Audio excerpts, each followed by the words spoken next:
Easter morning in Antonica, a village in western Ukraine. It's a scene seemingly unchanged in a century or more, though in fact religious festivities were banned for decades by the Soviet Union.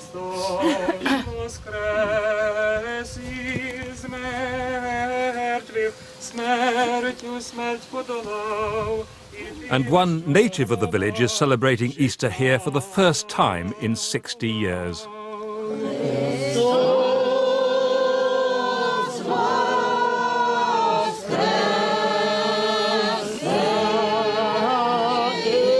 Remarkably, he is a former Welsh Member of Parliament, Stefan Terlezki.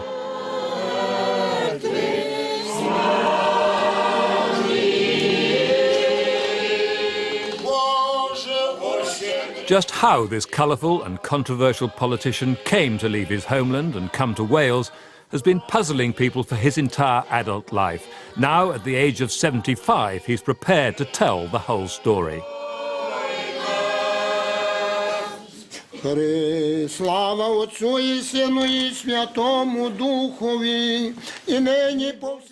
just who is Stefan Terlezki?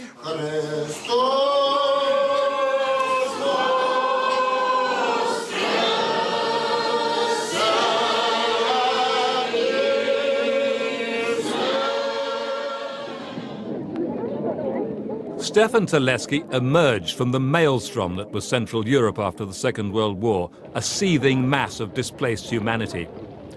Sheltering in camps in Austria were hundreds of thousands of men, women and children who'd been caught up in a vast struggle not of their making. Many of them were extremely reluctant to say what had happened to them. But one man was keen to convince the British authorities at his camp of his extraordinary, often heartrending story. Stefan Terlezki, the peasant boy from western Ukraine, who would one day become an MP. Yeah. So wonderful. Well, it's out of a postcard. Then you've got, you've got the cart there with the church in the background. I'm Max Perkins, a political journalist who followed his career closely, but only fully understood his experiences when I returned with him to his homeland. His immediate family in the village of Antonica in the Carpathian region are long gone. But there's a network of cousins who still greet him warmly. 10 years on from the breakup of the Soviet Union, he can now return in safety and relive his childhood, particularly his school days. It was quite an achievement, wasn't it, for a peasant boy to get to high school, and it required quite a lot of money from your parents. Absolutely. It was, you were privileged, and at the same time, parents were very determined to ensure that I have better education than my parents had. This is the school which he remembers so well, and as he discovered on his first return visit for 60 years, they also remember him so well.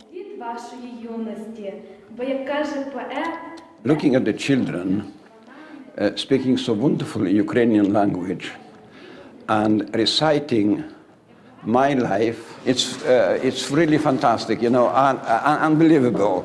They have heard so much about. And the memories came very much to mind because then there were Jewish children, there were some Polish children, and of course quite a lot of Ukrainian children. And we got on together very, very well. We sat in the same class room, the same bench. We played together. In his school days before the war, Western Ukraine was part of Poland. For an ordinary Ukrainian child, it was difficult to succeed. Ukrainians were very much at the bottom of the social scale. His mother, who was ambitious for him, was told at first that there was no room for him at the local secondary school. Now, it would have been a Polish child, a Polish boy, it would have been a different story. So, my mother said, well, if you haven't got a desk, if you haven't got a bench, I buy it. But what my mother did also, some butter and a chicken and some cheese. A bit of bribery. A bit of bribery, that's right. And it worked wonder. His father, Alexa, had a small holding where most of their food was produced, but he also worked as a foreman and trade union leader at a brickworks in the next village. We found the brickworks, remarkably, still there in its original form. This kind of bricks, this kind of system this kind of transport was used when my father was working in the 40s and the 30s. They were working on an average 18 hours a day, and he asked for about 13, 14 hours a day. He wasn't asking for money increase, and they wouldn't agree. At that time, the management wouldn't agree. So they put him in jail. With the outbreak of war, the days of Polish rule were suddenly over. While the Germans, with their vastly superior military machine, were blitzing their eastern neighbours, the future of Western Ukraine was in the melting pot. Would the Germans push on, or would they present the territory to their allies, at that time the Russians, who already ruled Eastern Ukraine? To the relief of some Ukrainians, the Russians accepted the offer without hesitation, under the terms of the secret pact between Stalin and Hitler. Back at the school, communism, in one fell swoop, replaced 1,000 years of Christianity. A type of child indoctrination came in. Teachers would speak of Father Stalin. When I would go back home and tell my parents, my father would look at my mother and said, "They are taking my son away." His father had already suffered under the Poles. Now it was the turn of his favourite, Uncle Roman, to suffer under the new regime, merely because he came to an arrangement with neighbours to help with the harvest. We went to where he was put on trial. So he was labelled as a kulak. He was a sort of bourgeois. He was capitalist. Capitalist, that's right. And the decision was taken at a higher level with the Russian authority in power at the time, and he was imprisoned in the district jail in Tlumach. 5 years imprisonment he received here. They released him. He went back to Antoniuka, and after 3 years he was rearrested for some unknown reason, and he was sentenced to death. But then, he said, whether it was the Almighty, whether it was just a coincidence, nobody can tell. All of a sudden, they stopped taking people out and shoot. The pact between the Soviet Union and the Nazis was short-lived, and history was about to take another, even more dramatic turn. The unstoppable armies of Hitler were advancing eastwards. When the Germans declared war on Russia, the Russians' army was retreating, and they bombed the railway bridge. But the Germans, naturally for their military purpose, wanted to rebuild, if at all possible. And so we, children from different villages, we had to bring our own shovel or whatever one could, or barrow also, to do what we were told. You had carry bricks or stones or equipment, whatever was necessary, or clear something away. And that, I was one of those children, one of the school children, who had to help, if you like, to restore the bridge. The new racial order meant that non-Germans were categorized in a harsh and sinister way. Ukrainians were regarded as almost valueless, worth only 1,000th as much as a German. As for the Jews, they were seen as less than human. As we were approaching the bridge, we could see that somebody like jumping over the bridge or being thrown over the bridge. There were German soldiers with those civilians, and those civilians were Jews. How did you know that? Well, because immediately we knew that the Germans were trying to sort of find out the Jews, wherever they may be. It's just inhuman. And there was absolutely no hope once they fell into the river? Oh, no way, no way. If they didn't die on the impact, they couldn't swim because they were too far to one way or the other. It was just tragic beyond. I was with the Jews in school, Jewish children, and Polish children as well. So as a child, it could have been my friend's parents. My father one day asked me to go to the priest for him to issue a birth certificate for a Jew, and I did go to the priest. I had the certificate, and the priest said to me, "You tell your father to tell the Jew to learn that he knows without reading the Ukrainian prayer, so that once he shows the certificate to any Germans, they getting cleverer now by saying, well, you said you are a Ukrainian. Well, can you say a Ukrainian prayer? And he had to learn Ukrainian prayer in order to save himself, to survive. So in a short period of time, you know, you live in hell on earth. Christos Voskres! What sort of future now faced children like Stefan Terlezki? As the war escalated, labour on the farms and in the factories in Germany was now scarce. The eyes of the Reich turned eastwards. They would whether go to the village or to the school, SS or Wehrmacht officers, and they would then whether give instruction to the teacher in the school or to the chairman of the village to say that we need or you should nominate children to be ready in 2 or 3 days' time. There were more and more children lost, and of course it was also a fact that on times the German lorries, military lorries with soldiers, would come into the village and actually pick children off the street playing on the street. It's hard to realise that what happened to Stefan Terlezki could take place in such a seemingly tranquil part of Central Europe. The tale of the Pied Piper of Hamelin was a myth, or was it? It was a chilling reminder that a safe childhood can never be guaranteed. Nobody knew what will happen to me. And as my father said to me, Stefan, he said, my son, you, he said, was born in slavery, but let's hope you will die in freedom. This was the site of the railway station near Antoniuka, where 60 years ago Stefan Terlezki, at the age of 14, was torn from his homeland. It was an ordinary passenger train.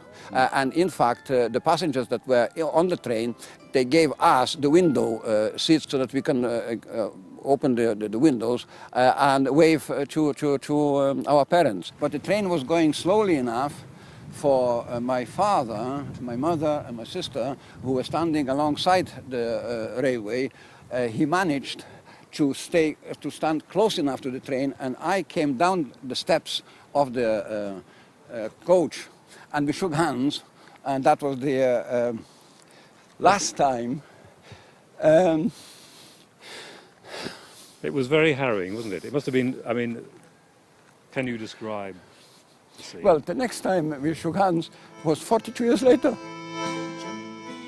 My mother died of a broken heart.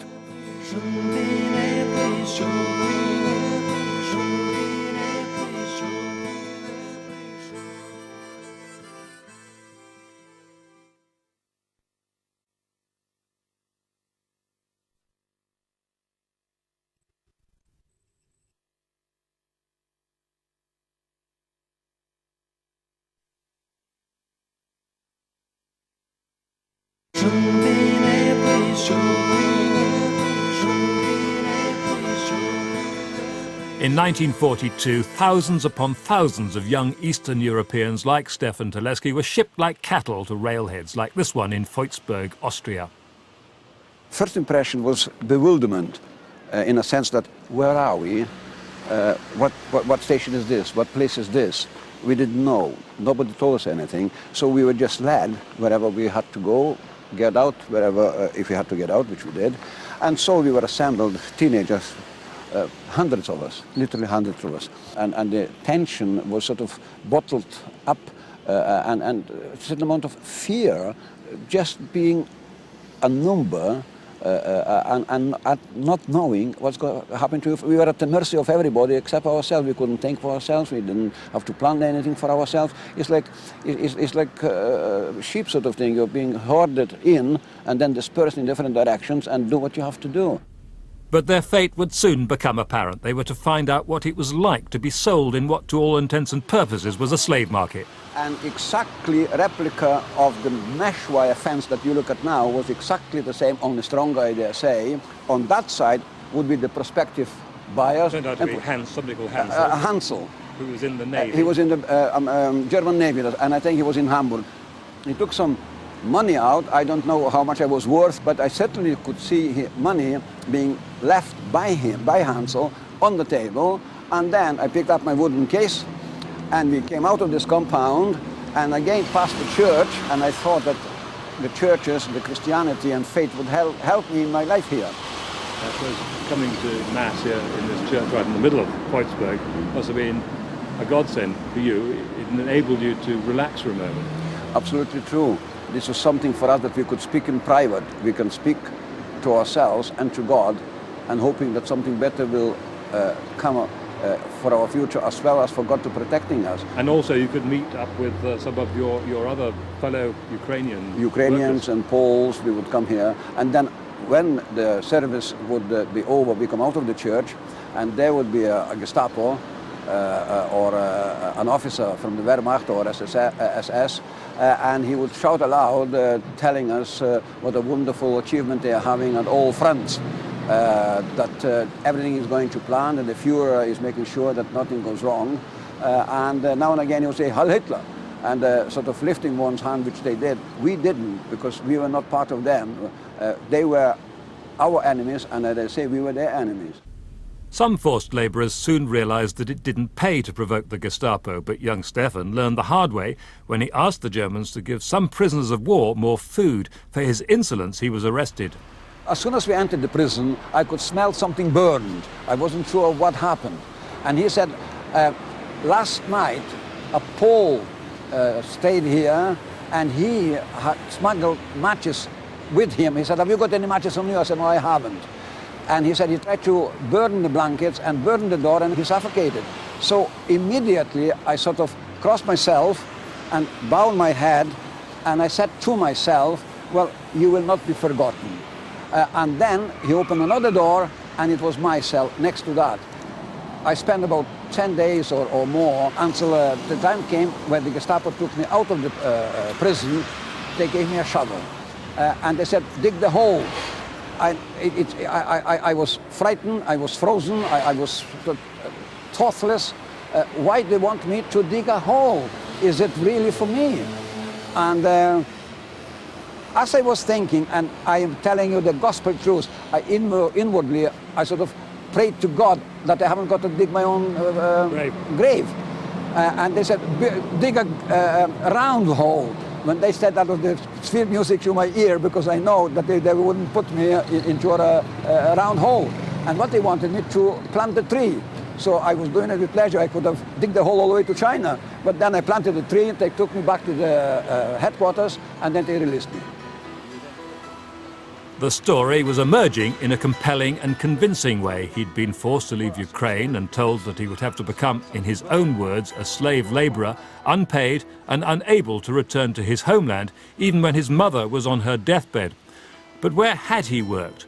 Would we be able to find the farm up in the hills that he remembered being taken to so many years ago? To start with, it was a bit of a mystery. Voitsburg, now a prosperous town with new developments covering a large, previously agricultural area, looked very different from the war years. But we had just two clues: the portrait of Hansel, the local farmer who bought him and who at the time was serving in the German Navy, and a postcard with an address on it. We eventually found a house which still looked something like the original farm that he remembered being taken to.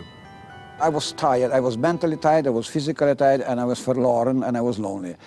So I thought they may say to me, well, look, this afternoon you unpack my little wooden case, or just go to so-and-so room, we will show you where it is, and relax, or go to sleep, or just relax. No way, straight away out of the field. It seemed to be asking for a miracle to expect that anybody at the house would still remember him. The only thing to do was ring the doorbell and find out. Hilde, grüß Gott. Grüße. Kennen Sie mich? Stefan Terlezki, Stefan. Aber ist tot jetzt? Kennen Sie diesen Mann? Ja, der Hans. Ja? Mein Ja. Onkel. Mein Onkel. Ja. Das ist ein Bild. Ja. Das ist super.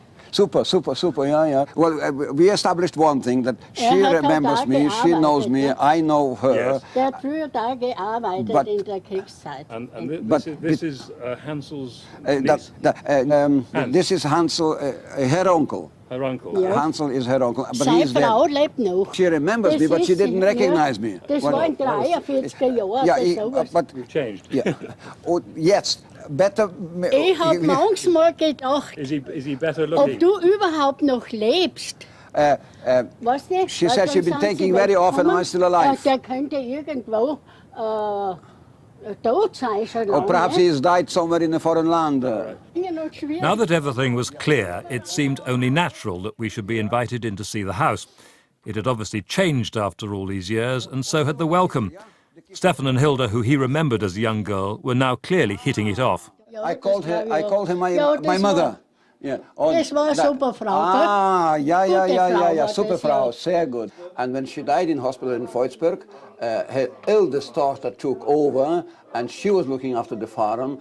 And this is her husband. This soldier, German soldier, was her husband, and he served in cavalry in Paris. But this uncle didn't survive the war after being fatally injured on the Eastern Front. Und auch tot? 45 Jahre. So he was killed and eventually wounded and died in hospital. Ja.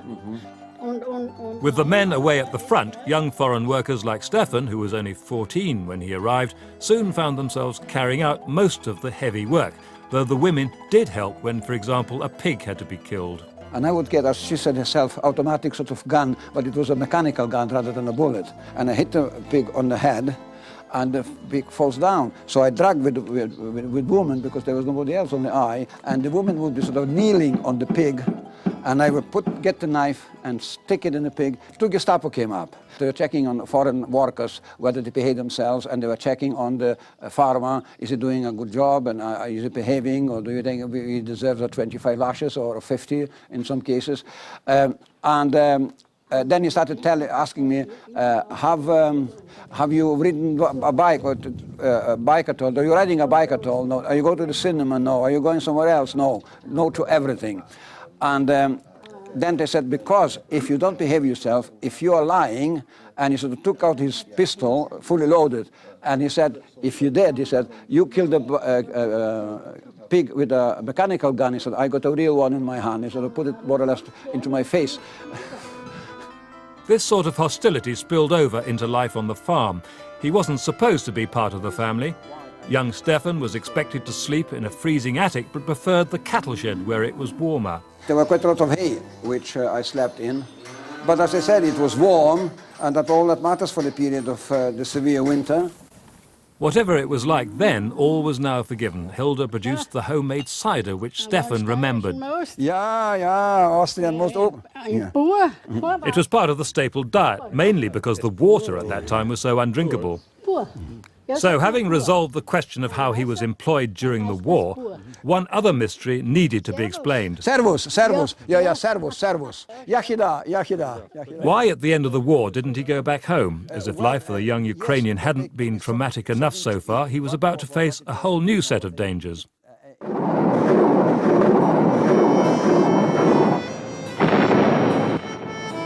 The real reason why Stefan Terlezki didn't go home and didn't dare to return for another 40 years lies in the chaos of Austria in 1945 as the Red Army overran the east of the country in the closing weeks of the war.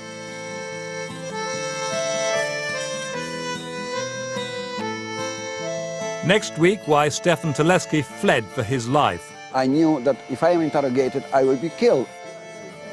And the reunion with his father after 42 years. We were living in luxury, and he lived in chains.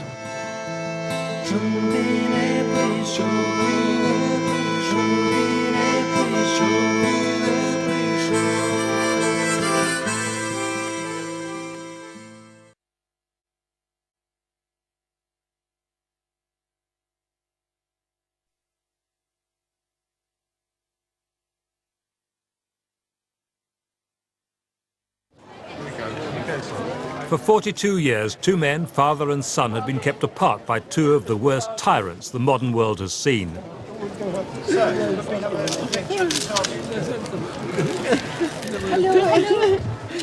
In 1984, Alexa Terlezki, a victim of Stalinism, was finally reunited with his son Stefan, a victim of the Nazis, who went on to become a British MP. Oh, absolutely over the moon. Oh, it's something which I never expected.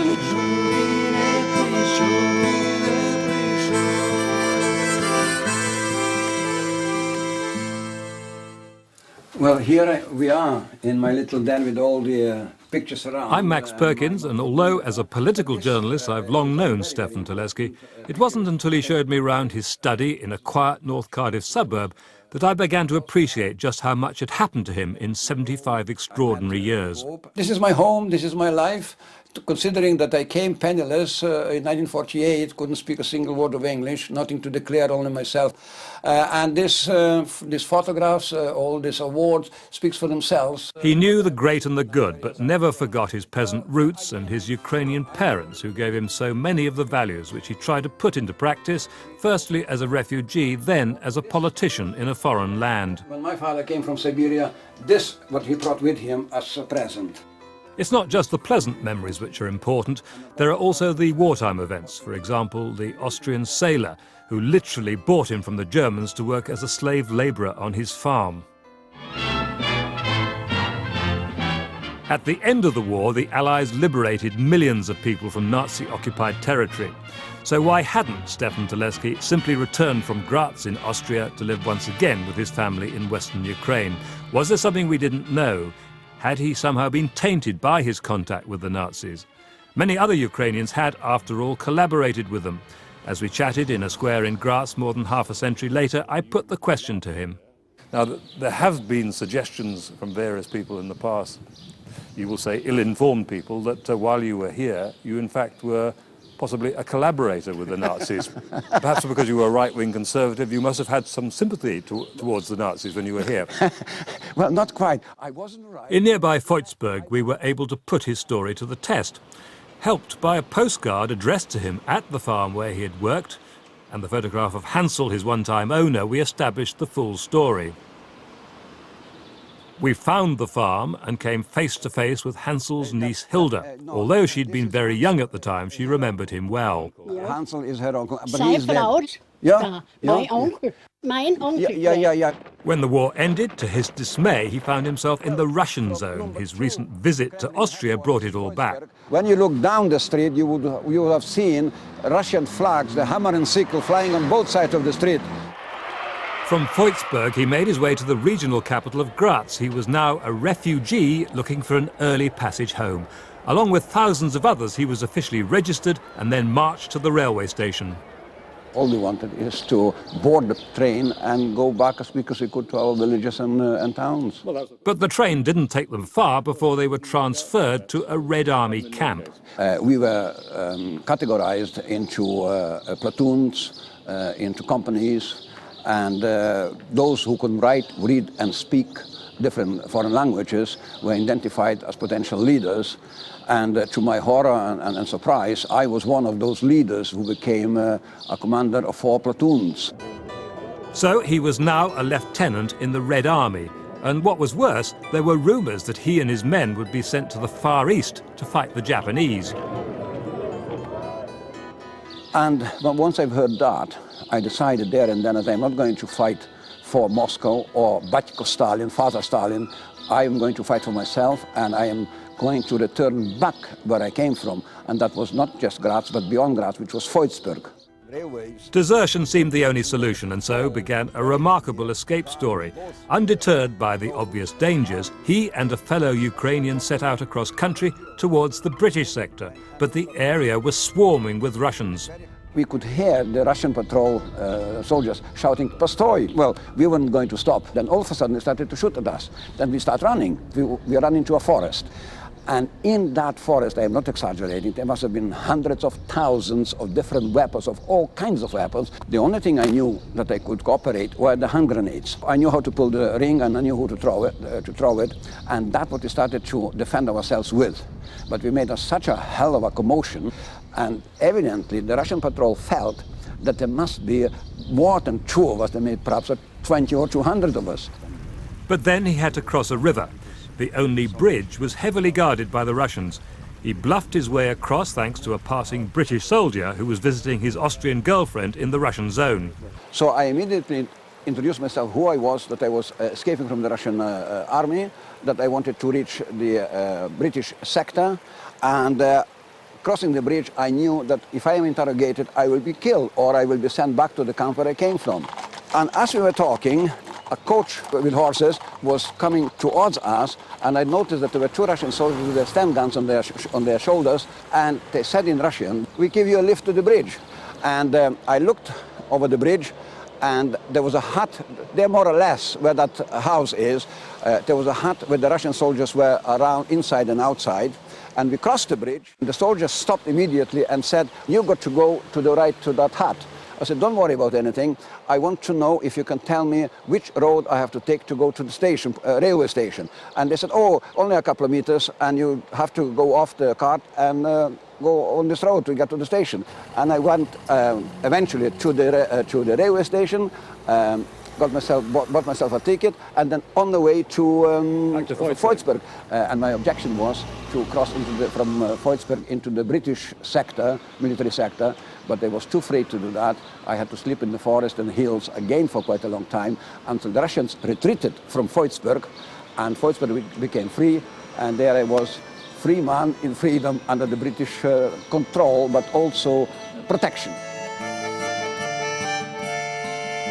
In fact, it wasn't until 1948 that Stefan Terlezki's future was decided by the British. The Western Allies faced a monumental task, with millions of stateless people festering in the refugee camps of post-war Europe. They had to distinguish between genuine refugees and those who had more dubious backgrounds. They had to hand back Soviet citizens and find homes in the West for the others. It was only because Western Ukraine was part of Poland, not the Soviet Union before the war, that Stefan Terlezki was able to come to Wales. He came here because Britain wanted coal miners, but it was the mountains rather than the mines which attracted him. Wales was a perfect ground for us to be trained and then go back to Europe and fight for our independence and freedom in the Ukraine.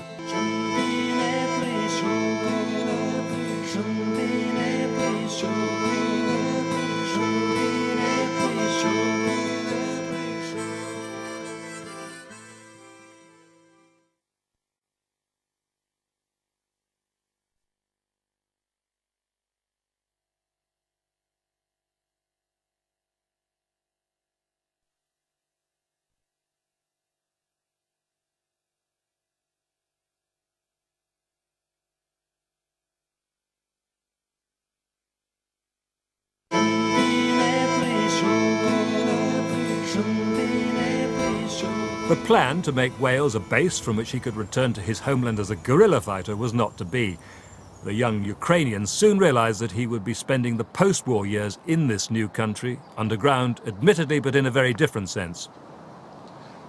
Well, Stefan, obviously all this is going to bring back memories of your arrival in South Wales, and no more so perhaps than this particular building here, which is the Oakdale Workmen's Institute. And of course, a lot of people don't realise that you started life as a trainee miner in Wales. That's right, that's right. He remembers life in the South Wales valleys with affection, particularly the Saturday night dances at the Institute, now rebuilt at the Museum of Welsh Life.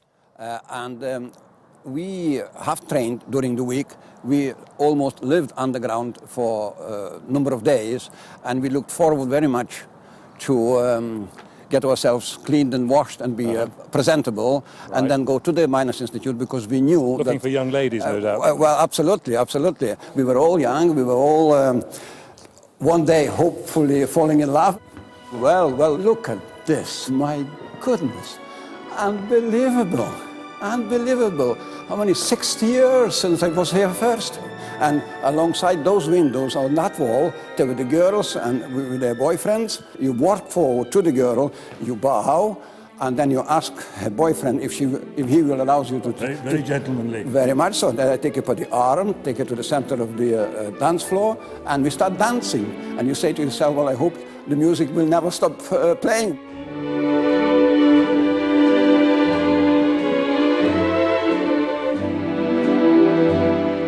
But what had happened to his family back in Ukraine?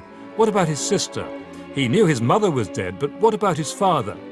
In those dark days after the war, there was little hope of getting such information from behind the Iron Curtain, despite the efforts in London of the Association of Ukrainians. It was founded by exiles like himself, and he's still a member. Добрий день, добрий день. Поважно, гаразд. Приємно вас зустрінути. Привіт, Стефан. Поважно. Це є Макс Перкінс. As he showed me around the association building, he described the agonizing search for his family. And I kept on writing home to Antoniuka, my village. I never had any reply at all. Year in and year out, I didn't get any reply whatsoever. So I decided then to write a letter to the chairman of Antoniuka village to ask if he can give me the information, something about my father, which subsequently, at last, after about 15 years writing, I received a letter from Antoniuka, from the chairman. At least I think he was the chairman, because when I opened the envelope, took out the letter, and there was a note saying that your father is in Siberia, and the address was Siberia. His family had been taken in the early 50s to a labour camp in the frozen heart of Siberia as part of Stalin's purge. But at least he was now able to contact them. And from there on, I started to write. From there on, I started to send various parcels to my father, mainly clothes. I couldn't send any food, but mainly clothes so that he can perhaps sell the clothes for what goods he requires to eat and keep himself sustained, and my sister. But eventually my father was replying to all the letters that I received, but they were censored so much that invariably my father would say that some of the letters that he wrote would be simply burned and thrown away. British people around me still were not satisfied, still complaining about certain inefficiency and so forth. I said to myself, well, if you only knew what my father went through. Stefan Terlezki's knowledge of life under the communists undoubtedly helped to shape his political views in this country. He resolved to make full use of the freedom which he now enjoyed. He joined the Conservative Party and became a city councillor in Cardiff's Docklands, today's Cardiff Bay. You must have felt something in common with the people down here at that time, because so many of them were from ethnic minorities themselves. Very much so, very much in common, because there were people from almost all over the world, and it was wonderful to see people from ethnic minorities where we would talk about our past. He'd married Mary, a Rhondda girl, and they had two daughters, Helena and Carol. After his brief stint as a trainee miner, he went into the catering and hotel trade, as well as making his mark at Cardiff City Hall. He once put on a typically colourful performance for a delegation from Lugansk, Cardiff's twin city in Ukraine, as he recently reminded his fellow councillor, Gareth Neal. He remembered it only too well. He came from Ukraine, and he started to speak Russian. So I immediately asked for the point of order, which the Lord Mayor thought about it and granted me the point of order. And I said that why Ivan speaks in Russian language as against Ukrainian, having come from Ukraine and represent Ukraine. Of course, I was put out of point of order. However, Again. I had to be heard and also to put wrong right. Stefan Terlezki had been a passionate supporter of Cardiff City Football Club from his earliest days in Wales. He would go on to become chairman in 1974 when the club faced one of its many crises. And promised myself that I will do my utmost to ensure that we do not stay in the third division longer than one season. And that what happened. You got your promotion? Absolutely. By a strange twist of fate, there was a major clash in the European Cup Winners' Cup between Cardiff and the Georgian club Tbilisi, the Soviet champions. We played them at home, gave us a hard game, but they didn't win. But you, as chairman, couldn't go back to see them play against Cardiff in Georgia, could you? Why was that? Well, I could have, and perhaps somebody would have wished I did, because I would not have returned. You might have been detained. Well, not only detained, but I think the next stop would have been Siberia slave labor camps. But Cardiff City turned out to be an almost equally hostile environment. Eventually, a boardroom coup led to his resignation, but at least he could concentrate on politics, and he now had a reputation as a hanger and flogger. The cartoon, I believe, commissioned by ITV, and I thought it was rather nice. But you've changed your views on hanging and flogging a bit. Absolutely. I do feel that our hanging and flogging are long gone, and may it never, never return again. His ultimate goal was Westminster, and after challenging Jim Callaghan in Cardiff South East, he was picked to fight Cardiff West. He was seen as an ardent Thatcherite, and his Cold War rhetoric and union bashing seemed to go down well with the party faithful. We must not allow the union barons the apparatchiks, the kamikaze, fifth column and the Labour left political commissars to transform our country into leftist utopia. Cardiff West had been Labour for years, but in the Tory landslide of 1983, the boy from the Ukrainian steppes now found himself Cardiff West's man in Westminster. Stefan Terlezki, 15,472. And that the undermentioned person has been duly elected, Stefan Terlezki.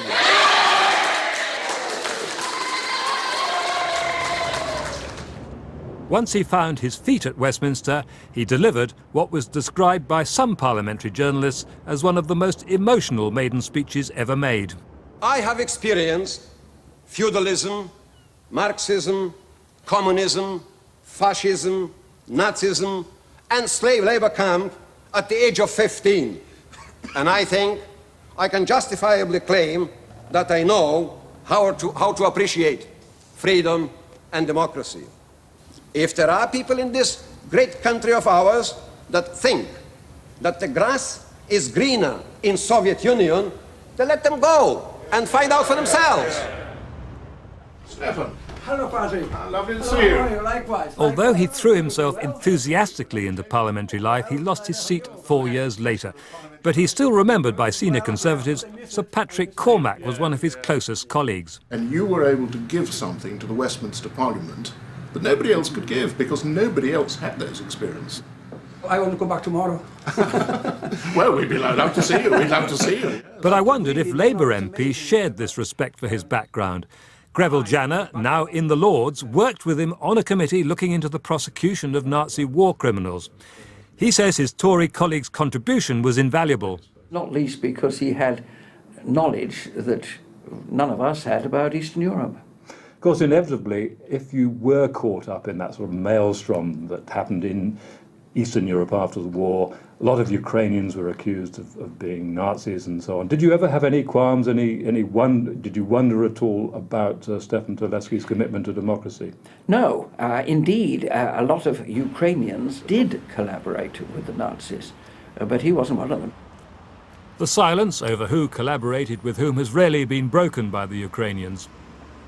Nobody talked about it. That taboo that's been left in Europe, that was war, and that chapter was closed. I have no secrets to hide. I want to be open, and I believe in justice. I had a practical experience of being knocked about by the Gestapo and KVD, in those days KGB.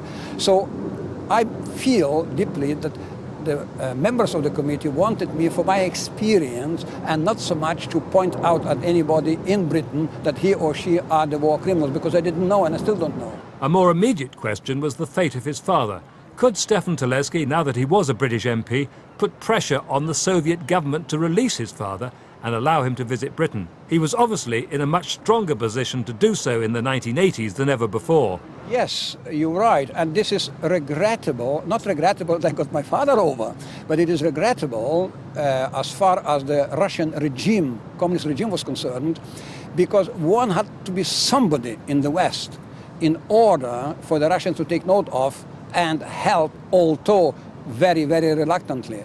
And the thing was that when Geoffrey Howe, the then Secretary of Foreign Affairs, had a meeting with Andrei Gromyko in Moscow, and I mentioned to Geoffrey about my father, and he said, I will do my best. I'd spoken to Gromyko once before in Stockholm about human rights, and when I raised the question of human rights with him on that first occasion, he said, you're lowering the tone of the conversation, and said nothing more.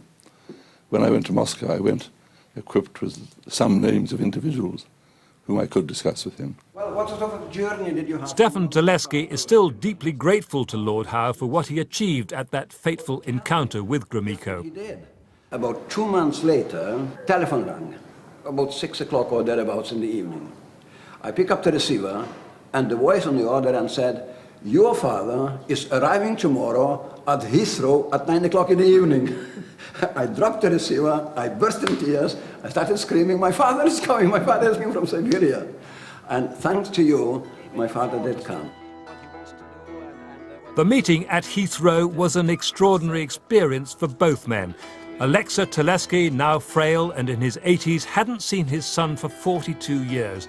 They only had a month in which to make up for lost time.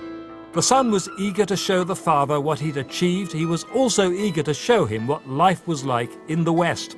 Shopping in a department store was particularly bewildering for an old man from a Soviet gulag. In the wheelchair, he was going from one counter to another, and I was showing him everything. We were living in luxury, and he lived in chains. Like this. And he said, there isn't such thing here that I don't like. Soon it was time to say goodbye. The visit had captivated the British public and the British press. Alexa's son was now hoping to visit him, this time back in Ukraine. As you can see, he is very infirm, and therefore physically he will not be able to make another journey. But I sincerely hope that I'll be able to visit him. His father, in the last years of his life, was allowed to go back to his home village. But before Stefan Terlezki could get permission to visit him, he died. All he could do subsequently was visit his father's grave. I shall visit the cemetery where my mother is buried, and of course my father, and I think that will really fill my heart with, in a sense of happiness, and I think to a degree the history of my life will be complete. Stefan Terlezki is now free to visit his parents' grave in Antoniuka whenever he wants. Ukraine is now independent, but with a terrible past.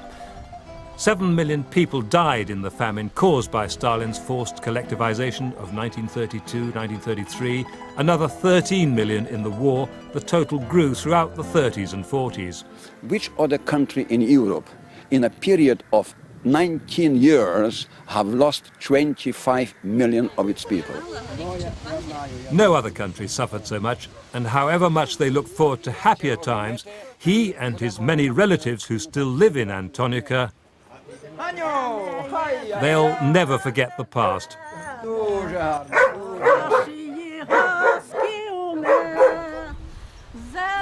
The house where he was brought up is now in ruins. But he showed me the tree he planted as a boy. It's now huge after more than 60 years. The legacy of mine, if you like, was untouched. And he's financed a new bridge into the village to replace the old one, a rickety wooden structure which was about to collapse. This Easter, Stefan Terlezki was guest of honour at celebrations in the village. It was the first time he'd been able to take part in the festivities since being taken away by the Germans at the age of 14 more than 60 years ago. A remarkable life and a remarkable journey had come full circle.